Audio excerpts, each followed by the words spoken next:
ここですね。はい。で、ここの、はい。この横側、ここに、はい。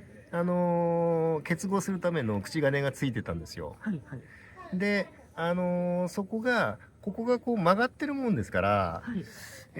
その口金のところを、はい。こじってしまうような形はい。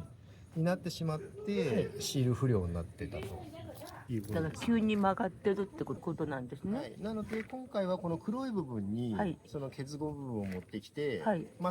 できるだけまっすぐな部分で結合するようにしました。あ、はい。